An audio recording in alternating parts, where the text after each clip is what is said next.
seemingly weird relationship that Erika had with a then 15-year-old girl named Jillian. Thank you, Erika Franz, for making my whole week. And I'm guessing this is the thing that Erika had sent her. Is taking Turning Point USA's European tour to Belfast, aiming to recruit students from local schools and universities into conservative politics. Stop. That's it. Erika Kirk, a public figure associated with Turning Point USA, is under intense scrutiny after shocking revelations surfaced involving alleged grooming and inappropriate communications with a minor. The allegations have ignited a firestorm online and raised serious questions about accountability, influence, and abuse of power. A seemingly weird relationship that Erika had with a then 15-year-old girl named Jillian. Erika was 25 years old at the time, and they developed a relationship that some people believe amounted to a type of grooming. It all began when Candace Owens revealed that Erika Kirk was caught sending questionable text messages to a 15-year-old girl named Jill. According to the messages, Erika engaged in flirtatious and inappropriate conversations that have since been widely criticized as grooming behavior. These messages painted a disturbing picture of a minor being manipulated by someone in a position of authority and influence. A few hours later, she then tweeted, "Why did @Erika Franzfi just send me this?" Laughing emojis, and there is a photo which says, "This Valentine's Day, I am going to touch your butt."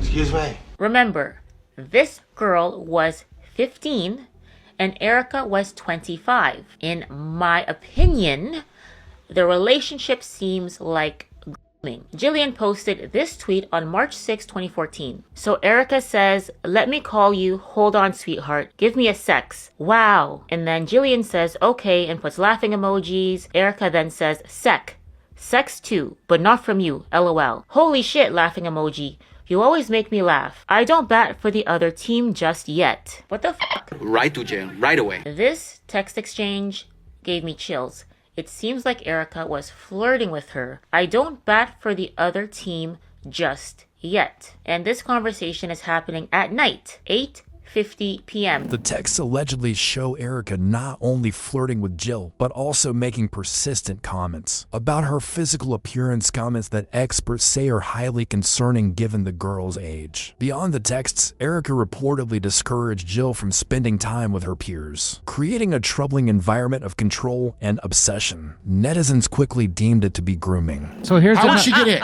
So here's the girl. She's with a guy, and she tweeted out a picture of her and this guy. It says "Miss you, goon." So she's saying to this guy, Goon? "Miss you, goon." And That's then gross. Erika texted her saying, "Did Erika just text me hashtag no new friends? Oh my FG, I can't." So she's saying that after she tweeted this out, Erika Kirk sent her a text saying no new friends. Yeah. If Charlie Sheen sent this to your daughter, there wouldn't even be a question of what this was. Wouldn't even be. Here's another. So, right. Getting this in the mail from Erika Franz. Erika Franz sent her chocolates and a note for her birthday. Like something you would send a girlfriend. And the birthday card says, "Happy Sweet 16, beautiful girl. Keep strong in faith and know you're loved. But most of all, never forget that you are perfect and amazing just the way you are. I am so proud of you. Today is the first day of another 365-day journey around the sun. Enjoy the trip, boo. Love you, E." Come on. Boo? To a 15-year-old girl. Instead of addressing the accusations, Erika Kirk reportedly remained silent, continuing her professional work with Turning Point USA, even traveling to Europe on recruitment trips that some critics say targeted children. According to sources, any employees who questioned her behavior were immediately dismissed, raising questions about organizational oversight and ethics. Thank you, Erika Franz, for making my whole week. And I'm guessing this is the thing that Erika had sent her, and it said, "I want to be inside your lady garden." Know I'm saying? Noam Chomsky, I'm saying? Know I'm saying? So we got more on Erika Kirk, and it turns out that a lot of people think she was grooming, replace B with a G, a young 15-year-old girl, because that's what it looks like. And I'll show you here. James Lee talked about this a little, and we'll talk about it here. These are the alleged texts between Erika Kirk and a 15-year-old back in 2013. Let me call you. So Erika Kirk was 25 years old, and she had a relationship with a 15-year-old girl, and these have surfaced now, these text messages and tweets, and none of it looks good. It looks like, you remember how what she was doing in Romania? People were accusing her of trafficking in Romania at her orphanage. Well, and that where her orphanage was the center of trafficking in that area. Well, a place known for Andrew Tate. This isn't Erika Kirk's first brush with controversy. She was reportedly investigated for human trafficking in Romania. However, the investigation did not proceed, allegedly due to her parents' powerful positions as defense contractors and a U.S. treaty that blocked the case. I believe that we all have angels in our lives, and these are my little angels from Antonio Placement Center in Constanța, Romania.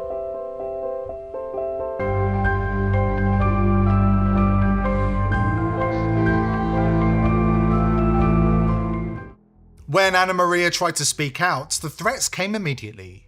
One soldier warned her on tape that he'd run over her with his car if she talked, but she didn't stop. She went straight to the prosecutor's office and filed a criminal complaint. An investigation began, but it didn't last long. Because under the 2001 agreement between Romania and the United States, local authorities have no jurisdiction to investigate American soldiers. Their hands were tied before the case even started. The file was quietly closed and the story was buried. Because once you understand who Erika's parents really were, both deeply embedded in the military-industrial complex with long-standing ties to Israel, the picture starts to change. Because how does a girl from Arizona end up running a child-focused non-profit inside a NATO base in Romania? And when you connect those dots, it becomes clear why a child trafficking case linked to her was never going to be investigated. Many believe this represents a deliberate cover-up, though mainstream media presented the outcome as if the allegations had been conclusively disproven. Well, ladies and gentlemen, the Erika Kirk Romanian angel story just got even weirder, if that is even possible. At this point, those of you who have been paying attention know that the Romanian Angels nonprofit organization in Romania was created by Erika Kirk and her mom and ran from roughly 2011-2012 to about 2017. Now, there have been some suspicions and allegations that this organization may or may not have been linked to some sex trafficking that took place with some U.S. military personnel on a nearby NATO base. Now, once that allegation was made upon the death of Charlie Kirk and Erika taking over as CEO of TPUSA, mainstream media rushed to claim that it was falsehood, that it had been completely debunked, and I'm here to tell you that's actually not true. In January of 2020, Anna Maria Nasiu, a former Romanian translator, accused military personnel of having a brothel on base. Specifically, Anna accused Colonel Alder Busher III and his adjutant Lloyd Sparks of operating and facilitating the brothel on the base premises with underage girls. Now, Nasiu claimed that these activities dated back to 2011, right around the time Romanian Angels was co-founded by Erika Kirk. Erika's activities with Turning Point USA have also extended to Belfast, Northern Ireland, where she collaborated with Ian Paisley Jr., a politician whose family history is tied to religious and political controversies. Critics argue that Erika's international operations, combined with her controversial personal behavior, add layers of concern regarding her influence on young individuals. Erika wants to take it international, and Belfast is the first stop on her European tour. And again, Erika is a woman facing grooming allegations, and she's planning to set up shop in a city with thousands of teenagers with the backing of a disgraced politician whose father spent decades manipulating young people into sectarian violence. What could possibly go wrong? Now, let's talk about Ian Paisley Jr. and why he's involved and the significance here. So his dad, Ian Paisley Sr., was the face of the Protestant extremism during the Troubles.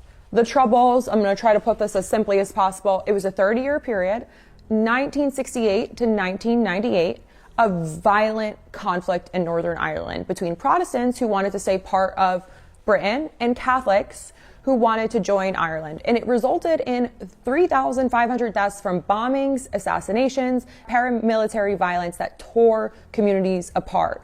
Decades of blocking peace deals from Paisley Sr., inflaming sectarian hatred, using religion to keep Northern Ireland in a constant state of conflict. He was a preacher, this guy, a politician, and genuinely one of the main reasons the violence lasted as long as it did. Adding to the controversy, Candace Owens contacted Jill, who is now an adult. Jill admitted that the old text exchanges with Erika made her feel uncomfortable. She also felt, looking back, that they were highly odd and Erika's behavior was questionable, but she clarified that she herself never ended up being trafficked and managed to stay safe. As we always say, and Jillian today is now 27 years old, and she fully appreciates how absolutely weird this was. And how absolutely weird it is. And she's going back and she is wondering, what exactly was this all about?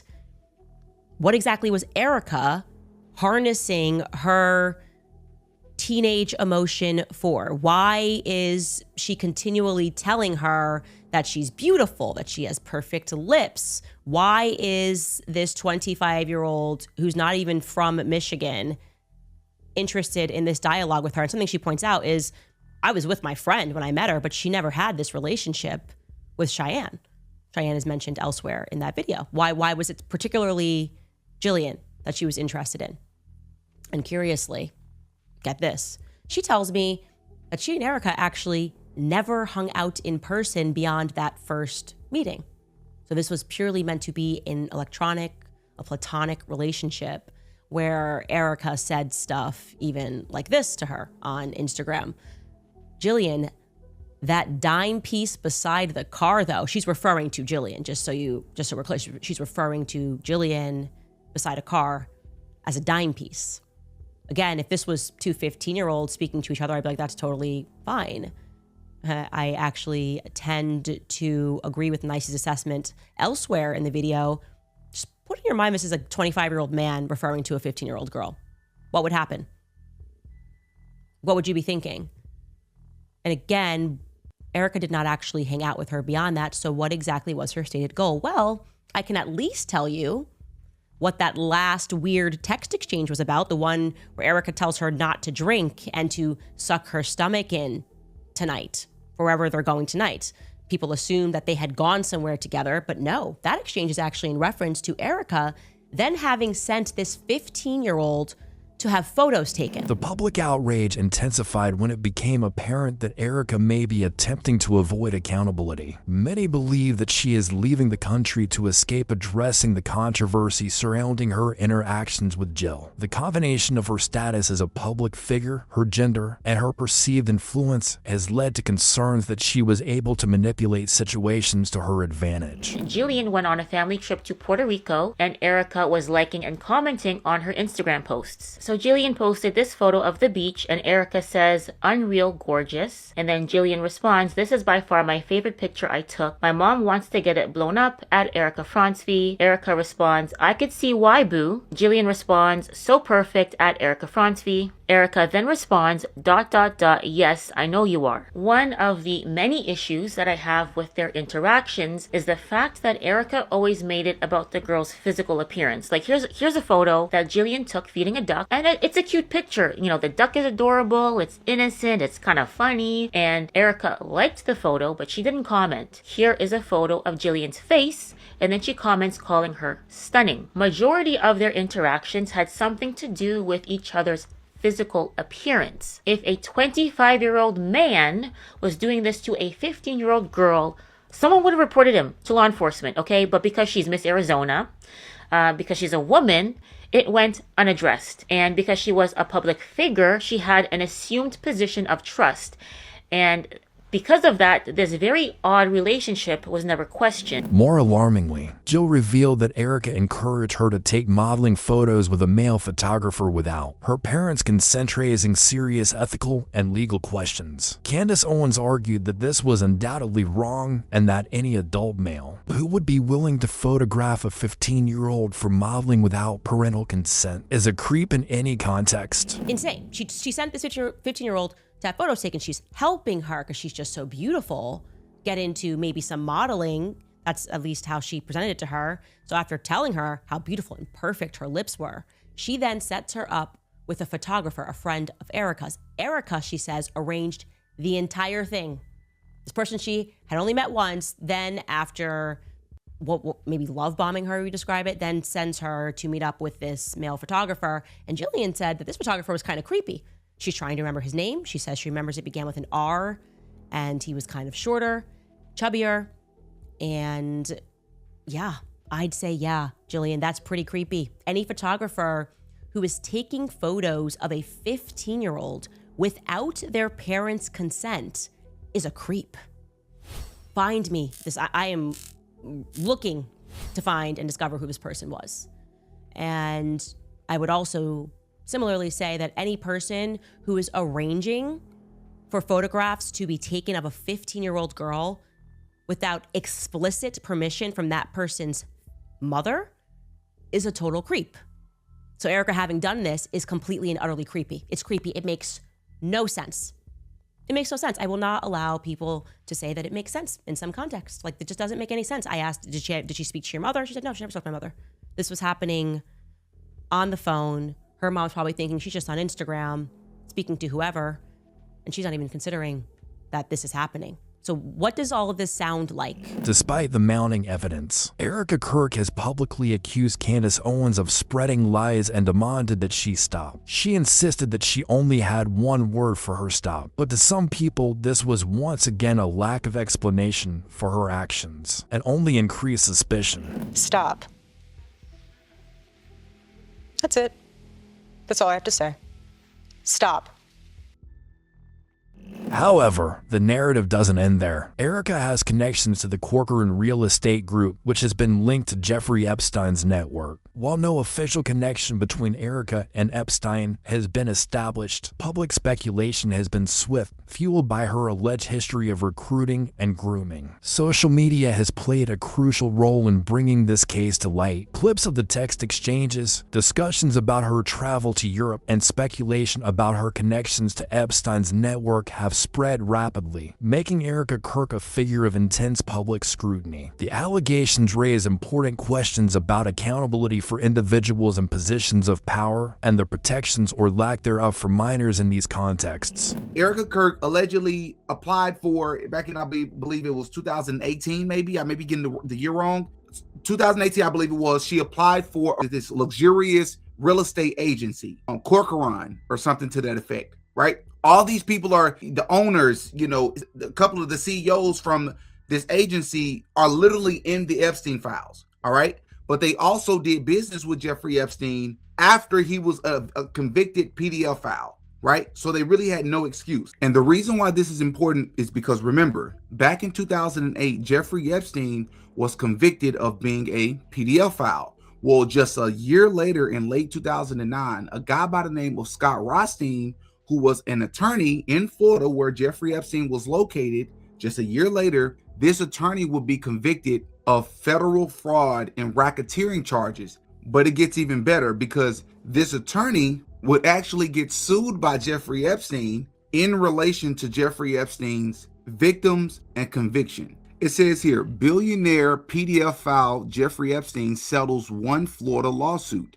December 4th, billionaire pedophile Jeffrey Epstein on Tuesday abruptly settled a civil suit in West Palm Beach, Florida, avoiding a trial in which his accusers could have testified about the trauma they endured as teenagers. Epstein apologized to attorney Bradley Edwards, the lawyer representing two of Epstein's accusers, and agreed to pay a cash settlement after he attempted to connect the attorney. To summarize the key points, Erika Kirk allegedly sent inappropriate messages to Jill, a minor, discouraged her from social interactions, and pushed her into modeling activities without parental consent. Erika was previously investigated for human trafficking but avoided legal consequences. Due to her family influence, she continued working internationally with Turning Point USA, where employees who questioned her behavior were allegedly fired. And finally, her connections to powerful networks have fueled speculation about larger schemes. This case is a reminder that public figures must be held accountable for their actions, especially when minors are involved. Transparency, oversight, and protection of vulnerable individuals must take precedence over personal influence and public image. The Erika Kirk controversy is ongoing, and it's up to the public and authorities to ensure justice is served. We'll continue to follow developments and bring you updates as new evidence emerges. That wraps up today's video. Be sure to like, subscribe, and hit the notification bell. Thanks for tuning in, and we'll catch you in the next one.